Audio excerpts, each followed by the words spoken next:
السلام عليكم ورحمة الله وبركاته. إن الحمد لله نحمده ونستعينه ونؤمن به ونتوكل عليه ونعوذ بالله من شرور أنفسنا ومن سيئات أعمالنا.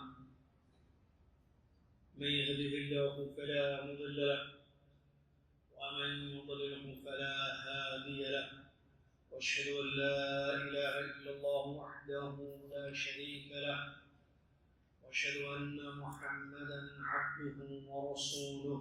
أما بعد، أعوذ بالله من الشيطان الرجيم. بسم الله الرحمن الرحيم. يا أيها الذين آمنوا اتقوا الله حق تقاته ولا تموتن إلا وأنتم مسلمون.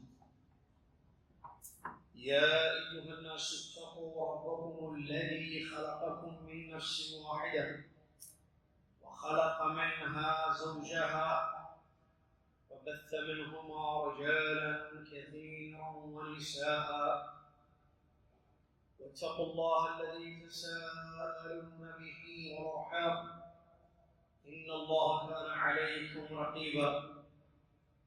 يا أيها الذين آمنوا اتقوا الله وقولوا قولا سديدا يصلح لكم أعمالكم ويغفر لكم ذنوبكم، ومن يطع الله ورسوله فقد فاز فوزا عظيما.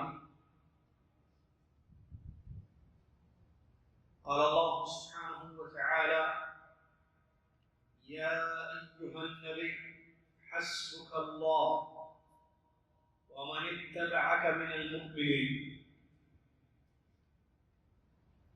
تمام تعریف ہر قسم کی بڑائی اور کبریائی اسے اللہ وحدہ لا شریک، خالق، مالک، رازق، الہ العالمین کے لیے ہے، جو ہم سب کا اکیلا خالق، اکیلا مالک، اکیلا رازق، اکیلا معبود ہے۔ اس کی ربوبیت میں کوئی اس کا شریک نہیں، اس کی الوہیت میں کوئی اس کا شریک نہیں، اس کے اسماء و صفات میں کوئی اس کا شریک نہیں، اس کے جیسی کوئی ذات نہیں ہے۔ بڑی شان والا، عظمت والا رب ہے۔ ہم جتنی تعریف کریں اس کی کم ہوگی، وہ اس کا حق تو بالکل ادا نہیں ہو سکتا۔ ساری دنیا کا پانی اگر سیاہی میں تبدیل ہو جائے اور اس سیاہی کے استعمال سے ہم اللہ کی حمد و ثنا تعریفیں لکھنی شروع کر دیں، سیاہی ختم ہو جائے گی، نیند ختم ہو جائے گی، تعریف باقی رہے گی۔ سبحان اللہ ما شان، سبحان اللہ و بحمدہ، سبحان اللہ العظیم۔ صلاۃ والسلام اس کے بعد لامحدود، بے انتہا، بے پناہ پیارے نبی محمد رسول اللہ صلی اللہ علیہ وسلم کی ذات گرامی پر، جن کو رب تعالیٰ نے خاتم الانبیاء، رحمت العالمین، سید الرسل، اسوہ حسنہ، داعی الی التوحید بنا کر نبی فرمایا۔ اللهم صل على محمد وعلى آل محمد كما صليت على إبراهيم وعلى آل إبراهيم إنك حميد مجيد. اللهم بارك على محمد وعلى آل محمد كما باركت على إبراهيم وعلى آل إبراهيم إنك حميد مجيد۔ حمد الصلاة کے بعد 7 ربیع الاخر 1442 ہجری مطابق 19 نومبر 2021 عیسوی خطبہ جمعہ کا آپ اردو میں خلاصہ سن رہے ہیں مسجد عزیزیہ میں۔ آج کی تاریخ 14 ربیع الاخر 1443 ہجری مطابق 19 نومبر 2021 عیسوی۔ خطبہ جمعہ آج جس موضوع پر ہوا وہ ہے محبت رسول صلی اللہ علیہ وسلم کے تقاضے۔ معزز سامعین، اللہ تعالیٰ نے ہمارے نبی محمد صلی اللہ علیہ وسلم کو آخر میں بھیجا۔ آپ کے بعد کوئی رسول دنیا کے لیے نہیں آئیں گے، آپ خاتم الانبیاء ہیں، جس پر ہمارا ایمان و عقیدہ ہے۔ اور یہ امت جو ہے، امت محمد، یہ بھی آخری امت ہے، اس کے بعد کوئی امت آنے والی نہیں۔ ہمارے نبی صلی اللہ علیہ وسلم پیغمبروں میں سب سے اونچا مقام اور مرتبہ رکھتے ہیں. اللہ نے آپ کے ذکر کو بلند کیا، وَرَفَعْنَا لَكَ ذِكْرَكَ، آپ کے نام کو قائم رکھا، اذان میں، اقامت میں، درود میں، نماز میں پڑھی جاتی درود میں. ہمارے نبی صلی اللہ علیہ وسلم کا نام ہے. ہمارے نبی صلی اللہ علیہ وسلم پر ایمان لائے بغیر کوئی نجات نہیں پا سکتا. دنیا کا کوئی بھی یہودی یا نصرانی نبی صلی اللہ علیہ وسلم پر ایمان نہ لائے وہ جنت میں داخل نہیں ہو سکتا. ایمان واجب ہے. ہمارے نبی صلی اللہ علیہ وسلم سے محبت واجب ہے اور محبت ایمان. ہمارے نبی صلی اللہ علیہ وسلم نے ہم تک اللہ کی توحید پہنچائی، اللہ کی پہچان کرائی، جنت کا راستہ ہمیں دکھایا. کیوں نہ محبت کریں ہم ایسے پیارے نبی محمد صلی اللہ علیہ وسلم. اور یہ جو محبت ہے، جو ایمان ہے، یہ نہ ہو تو ایمان نہیں مکمل نہیں ہوگا. نبی صلی اللہ علیہ وسلم نے اس کی خبر دی ہے حدیث شریف میں. اور یہ محبت تمام محبتوں سے زیادہ ہونی چاہیے، مقدم ہونی چاہیے. انسان اپنے والدین سے محبت کرتا ہے، انسان اپنی اولاد سے محبت کرتا ہے، انسان اپنی ذات سے بھی محبت کرتا ہے، انسان دوسروں سے، ساتھیوں سے، رشتہ داروں سے، اپنے دوست احباب سے محبت کرتا ہے. تمام محبتوں پر محبت رسول صلی اللہ علیہ وسلم غالب ہونا ضروری ہے. اس سلسلے میں حدیثیں موجود ہیں. عمر کے خطاب کا واقعہ پیش کیا گیا. عمر کے خطاب رضی اللہ عنہ نے ایک مرتبہ رسول اللہ صلی اللہ علیہ وسلم سے یہ کہا تھا کہ اللہ کے نبی صلی اللہ علیہ وسلم، یہ جو میری جان ہے میرے سامنے، اس جان کے علاوہ باقی تمام چیزوں سے زیادہ میں آپ سے محبت کرتا ہوں. تو اللہ کے نبی صلی اللہ علیہ وسلم نے فرمایا کہ نہیں ہے وہ جان سے بھی بڑھ کر. تو سمجھ گئے حضرت عمر بن خطاب رضی اللہ عنہ، فرمایا اب میں اپنی جان سے بھی زیادہ آپ سے محبت کرتا ہوں. اللہ کے نبی صلی اللہ علیہ وسلم فرمایا الآن یا عمر، اب اے عمر، مطلب اب ایمان مکمل ہوا، اب مطلب بات صحیح. یعنی محبت، تمام محبت حتیٰ کہ نفس سے بھی زیادہ ہونی چاہیے. اللہ کے نبی صلی اللہ علیہ وسلم نے فرمایا لا يؤمن احدكم حتى اكون احب اليه من والده وولده والناس اجمعين. کسی کا ایمان اس وقت تک مکمل نہیں ہوگا جب تک کہ میں محمد صلی اللہ علیہ وسلم اس کے نزدیک اس کے ماں باپ، اس کی اولاد اور دنیا کے تمام افراد سے زیادہ محبوب نہ بن جاؤں. ہمارے نبی صلی اللہ علیہ وسلم سے صحابہ بے پناہ محبت کرتے تھے. ویسی محبت نہ کوئی کرتا ہے آج، نہ کوئی قیامت تک کر سکتا ہے. صحابہ رضی اللہ عنہم اجمعین. بہت ساری مثالیں ہیں. ایک خطبے میں ایک واقعہ پیش کیا گیا، عمرو بن عاص، واقعہ قول پیش کیا گیا. عمرو بن عاص رضی اللہ عنہ کہتے ہیں اچھا اس محبت میں احترام تھا، احترام، وقار. پیارے نبی صلی اللہ علیہ وسلم سے محبت کا یہ عالم تھا کہ دل بھر کر دیکھتے نہیں تھے، مطلب دیکھتے تھے لیکن پھر بھی آنکھیں، یعنی آنکھوں کی مطلب وہ خوشی کبھی باقی رہتی تھی. عمرو بن عاص رضی اللہ عنہ کا ایک قول ہے اسی ضمن میں نے کبھی اپنی آنکھیں بھر کر پیارے نبی صلی اللہ علیہ وسلم کا دیدار نہیں کیا. کیوں؟ احترام بھی. اگر کوئی مجھ سے پوچھے، عمر کہتا ہے رضی اللہ عنہ کہ بتاؤ پیارے نبی صلی اللہ علیہ وسلم کا چہرے مبارک کیسے تھا، میں نہیں بتا پاتا. محبت کا یاد، اپنی جان مال کو صحابہ نے پیارے نبی صلی اللہ علیہ وسلم کی محبت میں قربان کیا.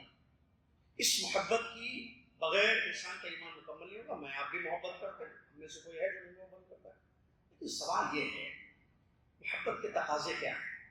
تقاضے تو بہت ہیں لیکن خطبہ مختصر دیا گیا چند منٹ کا. دیکھا آپ نے پہلے خطبے ہی میں بات آئی کہ دوسرے خطبے میں دعا ہوئی. اس خطبے میں تقاضوں میں سے ایک تقاضا پیش کیا گیا اور وہ ہے پیارے نبی صلی اللہ علیہ وسلم کی طرف سے دفاع. تقاضے بہت ہیں، جیسے آپ کی اطاعت کرنے محبت کا تقاضا ہے کہ آپ کا حکم آ جائے تو ماننا ہے، بس ختم. جتنی آپ کی استطاعت ہے اس پر آپ اس پر عمل کریں، یہ محبت کا تقاضا ہے. محبت کا تقاضا یہ بھی ہے کہ آپ کی منع کردہ چیزوں سے خود کو بچانا.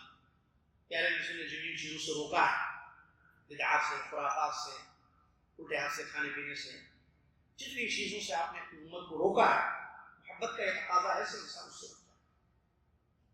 محبت کا یہ تقاضا ہے کہ اللہ کی عبادت نبی صلی اللہ علیہ وسلم کے طریقے پر کی جائے، اور ہم اپنی رہن سہن میں، اپنی زندگی میں نبی صلی اللہ علیہ وسلم کو اسوہ بنا لیں۔ محبت کا یہ تقاضا ہے کہ ہمارے رسول کیسے رہتے تھے، کیسے کھاتے تھے، کیسے پیتے تھے، سنتیں جو ہیں روزمرہ زندگی میں پیارے نبی صلی اللہ علیہ وسلم کی، ان کو اپنایا جائے۔ یہ محبت کا تقاضا ہے۔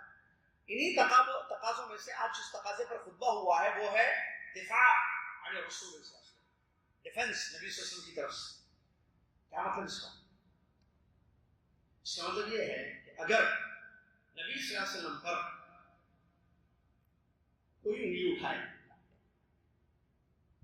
کوئی کلپ بنائے، کوئی کارٹون بنائے، یعنی بے حرمتی کرے، گستاخی جس کو ہم اردو میں کہتے ہیں، پیارے نبی کی شان میں گستاخی کرے تو اس کا دفاع ضروری ہے۔ اس کے متعلق ضروری باتیں خطبے میں بیان کی۔ ویسے ایک حقیقت تو سن لیں، آپ نے ایک آیت پڑھی شروع میں، یا ایھا النبی حسبک اللہ، اللہ نے فرمایا اے نبی اللہ آپ کے لیے کافی ہے۔ اس کے بعد ومن اتبعک من المؤمنین، اور مومنین بھی، اللہ کافی ہے آپ کے لیے۔ کیا مطلب کافی ہے؟ اس کی تفسیر میں لکھا ہے آپ کا دفاع اللہ کرے گا، آپ کو دشمنوں کی چال سے اللہ بچا لے گا، ان کے شر سے اللہ آپ کو محفوظ رکھے گا، ان کی سازشوں سے اللہ تعالیٰ آپ کو بچا لے گا۔ تو آپ کی حفاظت کرنے میں، آپ کو محفوظ رکھنے میں دشمنوں کے شر سے، نقصان سے اللہ کافی ہے۔ ہم مومنین مسلمان نبی صلی اللہ علیہ وسلم کی دفاع میں کیا کر سکتے ہیں، کیا کرنا چاہیے؟ پہلی بات یاد رکھیے، دشمن پہلے بھی تھے، آج بھی ہیں ہمارے نبی صلی اللہ علیہ وسلم کے دشمن۔ خود آپ کی حیات طیبہ میں بھی دشمن تھے، مشرکین مکہ وغیرہ۔ تو پہلی بات یہ جو خطبے میں ایک دو مثالیں دی گئی ہیں، دلیل ہے کہ دفاع کرنا ہے۔ ایسا نہیں کہ کوئی نہیں بھائی ہم کیوں دفاع کریں، ہم دفاع نہیں کریں گے، ہم ڈیفنس نہیں کریں گے، نہیں، دفاع ہوگا۔ اب اس کی شکلیں کیا ہوں گی، کون کرے گا، کس طرح کرنا چاہیے، کیا ہے، اس سلسلے میں ضروری باتیں وہ ہے۔ اللہ کے نبی صلی اللہ علیہ وسلم کے زمانے میں آپ کی حیات طیبہ میں آپ پر انگلی اٹھائی گئی، آپ کو برا بلا کو کہا گیا، تو آپ نے صحابہ رضی اللہ عنہ کو حکم دیا کہ اس کا جواب دو، جواب دینا، دفاع کرو۔ حکم دیا صاحب۔ مثال کے طور پر غزوہ احد میں، غزوہ احد جو جنگ لڑی گئی، اس میں ایک خبر پھیل گئی کہ نبی صلی اللہ علیہ وسلم نہیں ہے، زندگی ختم ہو گئی، مار دیا گیا، شہید کر دیا گیا، یہ خبر پھیل گئی۔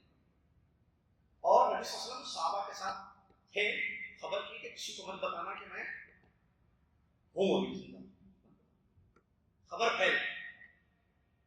ابو سفیان اس وقت اسلام قبول نہیں کیے تھے، اس وقت بعد میں اسلام قبول کر لیے ہیں، جیسا کہ جانتے ہیں آپ۔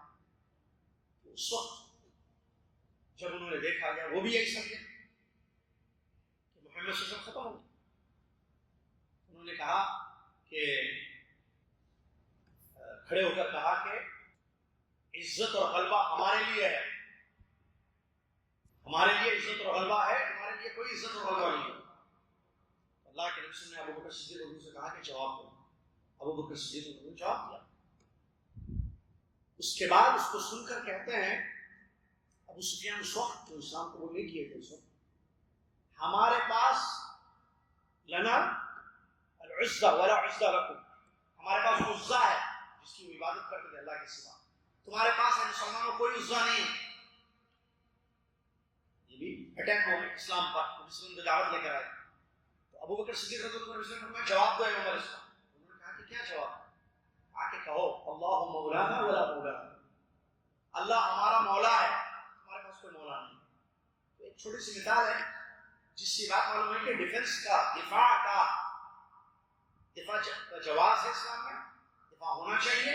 اور اللہ کے نبی صلی اللہ علیہ وسلم نے صحابہ کو حکم دیا۔ حسان بن ثابت رضی اللہ عنہ شاعر ہیں، اللہ کے نبی صلی اللہ علیہ وسلم پر جب رجوع ہوتا تھا، یعنی آپ پر اٹیک ہوتا تھا، یا اسلام کو برا بلا کہا جاتا، نبی صلی اللہ علیہ وسلم کو برا بلا کہا جاتا، تو پیارے نبی صلی اللہ علیہ وسلم کے دفاع میں حسان بن ثابت آپ صلی اللہ علیہ وسلم کی تعریف میں، نبی صلی اللہ علیہ وسلم کی تعریف میں، آپ کے اونچے مقام میں، آپ نبی ہیں، بڑے ہیں، تو حسان بن ثابت رضی اللہ عنہ اشعار پڑھتے تھے اور اس میں بیان کرتے تھے کہ نبی صلی اللہ علیہ وسلم کا مقام اور مرتبہ کیا ہے۔ یہ بھی اس بات کی دلیل ہے کہ دفاع ہوا۔ آج بھی آپ جانتے ہیں دشمنان اسلام الگ الگ وقت پر مسلمانوں کے جذبات کو ٹھیس پہنچانے کے لیے شر پھیلاتے ہوئے نبی محمد صلی اللہ علیہ وسلم کے سب سے محبوب شخصیت ہے مسلمانوں کے نزدیک، ان کو پتا ہے دشمن اٹیک کرتے، کبھی کوئی کارٹون بنا کر پھیلا دیتا ہے، کبھی کچھ فلم بنایا جاتا ہے، کبھی کوئی کلپ بنائی جاتی ہے، کبھی کوئی تصویر بنائی جاتی ہے، یعنی الگ الگ طریقے سے دشمن چاہتا ہے کہ ان کو چھیڑا جائے، ستایا جائے۔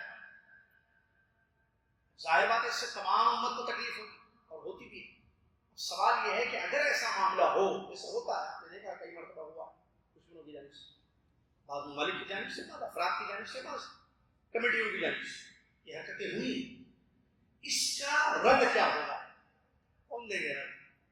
عوام الناس یا علماء؟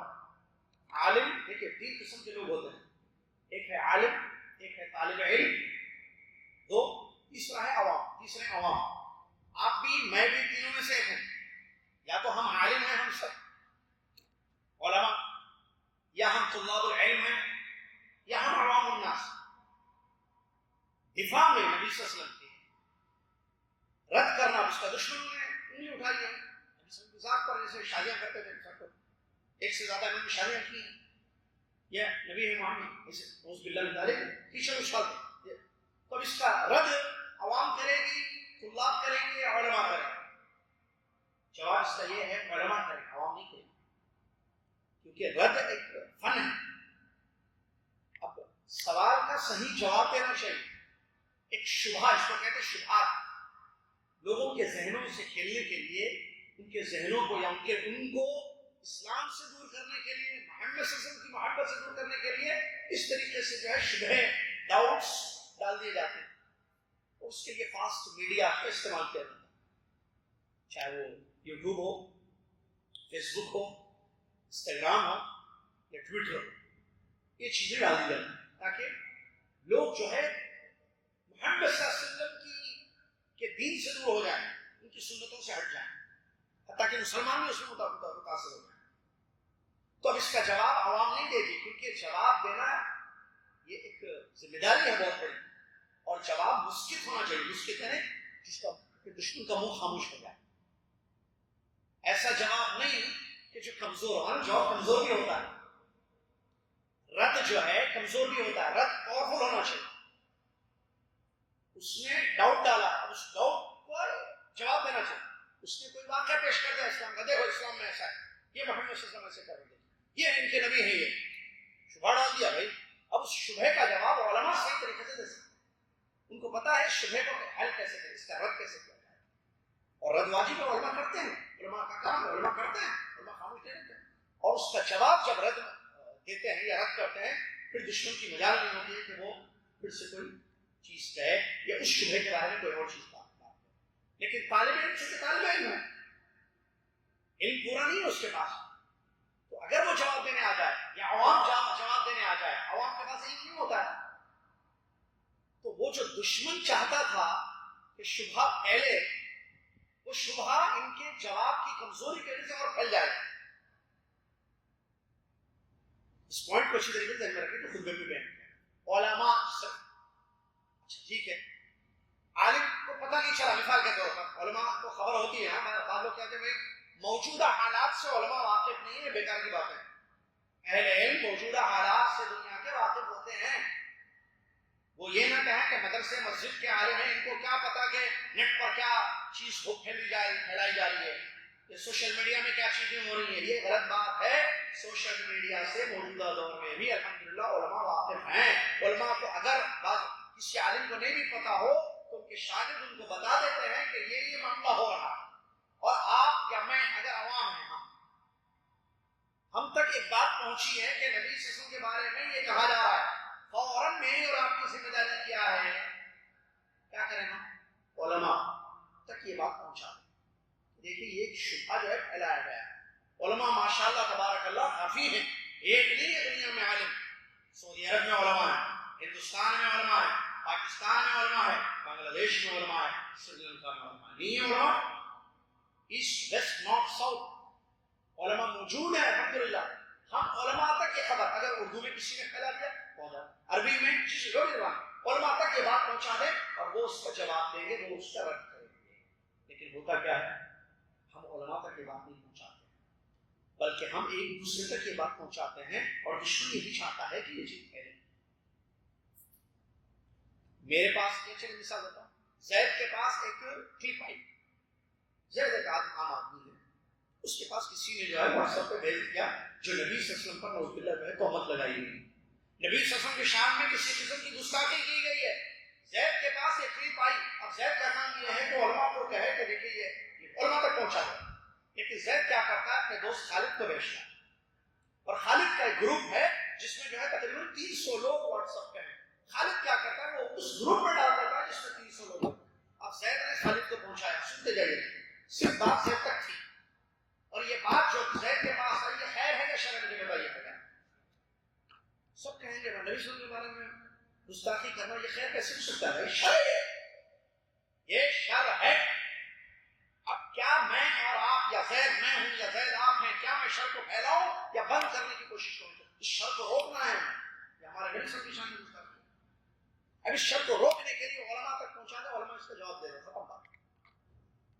لیکن اگر میں خالد کو دوں گا, پھر خالد اپنے دوستوں میں, پھر ان کے دوستوں میں, ان کا ایک گروپ دوسرے گروپ میں, دوسرے گروپ تیسرے گروپ میں, تیسرے گروپ چوتھے گروپ میں, جو بات ایک تک تھی وہ 1 لاکھ لوگوں تک پہنچ جائے.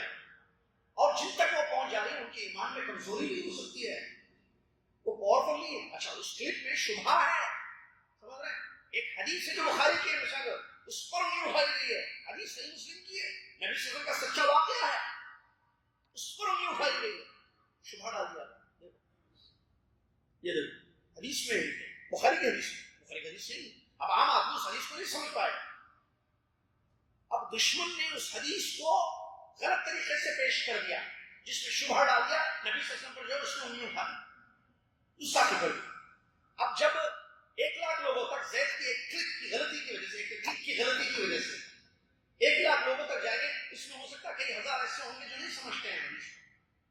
اب اس کا الٹا مطلب جائیں گے, ہو یہ تو صحیح ہے, اور ان کا ایمان لڑکھڑائے. نبی صلی اللہ علیہ وسلم کے دل, نبی صلی اللہ علیہ وسلم کی جو محبت ان کے دلوں میں تھی, جو احترام تھا, اس میں فرق آئے گا یا نہیں آئے گا؟ بتائیے. اس کلپ کو سننے کے بعد آئے گا. یہی تو ہوتا ہے شر پھیلانا. اس کا ایمان لڑکھڑانے لگا. ایسے پتہ نہیں کتنے ہزار لوگوں کا ایمان کمزور ہو گیا. کہیں ایسا نہ ہو کہ اس کلپ کی وجہ سے وہ مرتد بھی ہو جائے, پاسبلٹی ہے, اسلام چھوڑ دیں. ارے یہ کرسچینٹی سے ہے بھائی, یہ کیا ہے اسلام؟ یہ سب نقصان زید بھائی کی جیسے طرف سے ہوا ہے. زید اللہ سے ڈرے, مثال ہے سمجھیں. اس قسم کی چیزیں آئیں تو پھیلانے سے شر پھیلے گا. اور دوسری دیکھیے, میں آپ کے پاس تھی, مزمل کے پاس تھی, مزمل نے میرے پاس بھیجی, مجھے تکلیف نہیں ہوگی دیکھ کر, مزمل کو تکلیف ہوئی دیکھ کر, یہ کیا ہے نبی صلی اللہ علیہ وسلم. اب مزمل نے مدثر کو بھیجا, مدثر کو تکلیف ہوگی نہیں ہوگی؟ یہ تکلیف ایک تک تھی. آپ نے ان کی بھی جذبات کو ٹھیس پہنچایا. کیوں؟ آپ چاہے نہیں, لیکن انہوں نے بغیر چاہے, بغیر نیت کے, آپ سمجھے جیسے بولتے ہیں نا, ارے آپ کو معلوم ہے آج کل جو ہے ایک کارٹون پھیلا ہوا ہے نبی صلی اللہ علیہ وسلم کے بارے میں. اچھا کیا ہے کارٹون؟ ارے ہے بہت اچھا نہیں ہوگا, ہمارے رسول کی شان میں گستاخی کی گئی. اچھا کیا ہے, آپ کارٹون دیکھیں گے گستاخی دیکھ لیا, بیوی کو بھیج دی, فیملی میں بھی ڈال دیے, دوست احباب میں ڈال دیے. شر کو پھیلانے والے نہ بنے, ہم شر کو بند کرنے والے بنے. نبی صلی اللہ علیہ وسلم نے فرمایا کہ خوشخبری ہو ان لوگوں کے لیے, طوبی لمن جعلہ اللہ مفتاحا للخیر, جنت ملے گی. خوشخبری ہو اس آدمی کے لیے جس کو اللہ نے خیر پھیلانے والا بنایا, شر کو بند کرنے والا بنایا. ہم الٹے نہ بنے, اور یہی ہوتا ہے اس کو, اور یہی خطبے میں بتایا ہے. خلاصہ یہی خطبہ پورا اسی پر کہ دفاع ضروری ہے, رد واجب ہے, دفاع واجب ہے, لیکن اس کے اہل ہیں اور وہ ہیں علماء. علماء جواب دیں گے اس حدیث پر جو پیچھے لکھا گیا نبی صلی اللہ علیہ وسلم کے اس واقعے کو جو ہے جو بتایا جائے نبی صلی اللہ علیہ وسلم کی ذات کے بارے میں جو بتایا جا رہا ہے اس کا صحیح کتاب و سنت کی روشنی میں حکمت کے ساتھ اس شر کو ختم کرنے کے لیے جو جواب علماء دیں گے وہ کافی ہوگا. اور عربی میں شاعر نے ایک بات کہی جو بڑی اچھی بات ہے اذا اراد اللہ نشر فضیلۃ اتى على لسان حسن. جب اللہ کسی کی فضیلت کو ہمارے کسی کی بہت بڑی فضیلت ہے ہمارے اللہ تعالیٰ جب کسی کی فضیلت کو عام کرنا چاہے تو حاسدوں کو پیدا کر دیتا ہے. اللہ تعالیٰ جب کسی کی فضیلت کو پھیلانا چاہے حاسدوں کو پتہ چل جاتا ہے. ہم چھوڑیں ایک دشمن نے کارٹون بنایا یا کوئی چیز بنائی ہم کو تکلیف ہوگی ہمارے پاس آئے گی ہم اپنے حد تک رکھیں علماء کو پہنچا دے بس کسی اور کو نہیں. اس کے بعد کیا وہ ہمارے پاس بھی پہنچائے گا ہمارے علاوہ دشمنوں تک بھی جو کافر کفار و مشکل ان تک بھی پھیلائے وہ لوگ دیکھیں گے اس ان کو تو دین پتہ ہی نہیں اسلام کو نہیں معلوم انہوں نے کیوں دیکھی. اچھا ذرا ان کے بارے میں اسٹڈی کر کے دیکھتے ہیں ایسے اور واقعات شاید ہمیں ملیں گے اسٹڈی کرنا شروع کر دیں گے حقیقتیں کھل جائیں گی اللہ تعالیٰ جو ہے ان کو توفیق دے دے گا. ایسے بھی ہوا ہے. اور یہ نیٹ جو ہے یہ شبکہ جو ہے نا یہ ایک دنیا ہے جس میں ہر عام و خاص رہتا ہے پڑھا لکھا جاہل سب قسم کا مومن کافر فاسق فاجر نیک سارے سب لوگ ہیں اس میں. اگر ہم پھیلا دیں گے سوشل میڈیا میں تو پھر وہ لوگ بھی متاثر ہوں گے. اس کو اگر ہم پھیلا دیں تو وہ لوگ جو قریب تھے اسلام کو جن کے دلوں میں اسلام آ گیا تھا ایمان آ گیا تھا بس زبانوں سے کلمہ پڑھنا باقی تھا جس کے لیے وہ تیاری کر رہے تھے اور بہت جلد وہ دار اسلام میں داخل ہونے والے تھے. کیا اس کا اثر پڑے گا نہیں پڑے گا اس کا برا اثر پڑ کر وہ جو ہے اسلام سے دور ہو جائیں گے. سبب کون بنے ہم جنہوں نے پھیلایا. اللہ تعالیٰ قرآن میں کہتا ہے وَإِذَا جَاءَهُمْ أَمْرٌ مِّنَ الْأَمْنِ أَوِ الْخَوْفِ أَذَاعُوا بِهِ. جب ان کے پاس کوئی خبر آتی ہے امن کی یا خوف کی لوگ اس کو پھیلا دیتے ہیں اذاعوا. یہ غلط ہے پھیلانا. اس کے بجائے اگر وہ اللہ کی طرف یا رسول اللہ صلی اللہ علیہ وسلم کی طرف اس چیز کو لوٹائیں تو اس کا وہ صحیح استعمال کریں گے.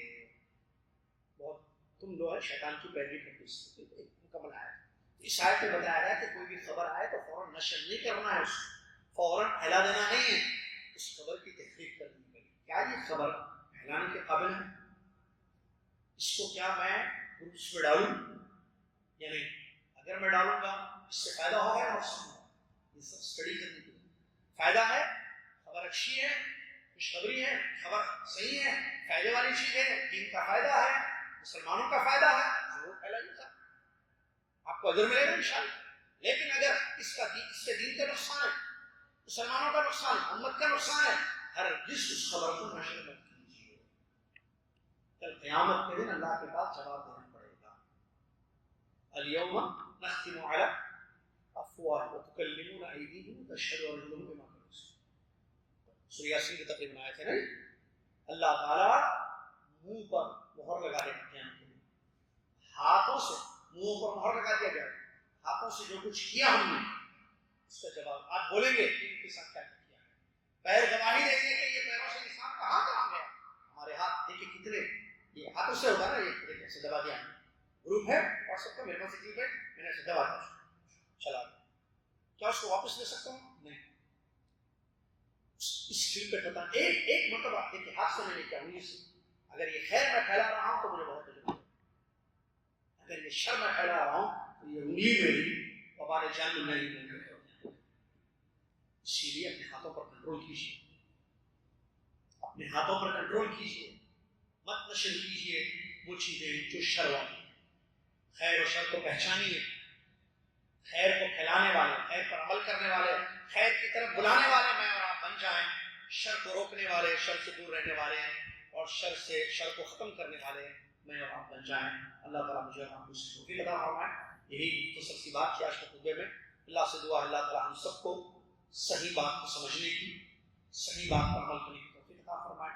اللہ تعالیٰ ہم سب کو توفیق دے کے اپنے پیارے نبی حبیب محمد رسول اللہ صلی اللہ علیہ وسلم سے جو ہماری سچی محبت ہے اس کے تمام تقاضے پورے کریں. آپ کی اطاعت اور خبرداری میں زندگی گزاریں. آپ سسلم کے منع کردہ چیزوں سے بچیں اور آپ کے طرز حیات کو اپنائیں اور آپ کے طریقے پر اللہ تعالیٰ کی عبادت کریں اور آپ کو ایک اپنی زندگی میں بہترین اسوہ بنا لیں. اللہ تعالیٰ ہم سب کو اتباع فرمائے. آمین. وآخر دعوانا الحمد للہ رب العالمین. جزاکم اللہ خیر. کفارۃ المجلس. سبحانک اللہم وبحمدک اشہد ان لا الہ الا انت استغفرک واتوب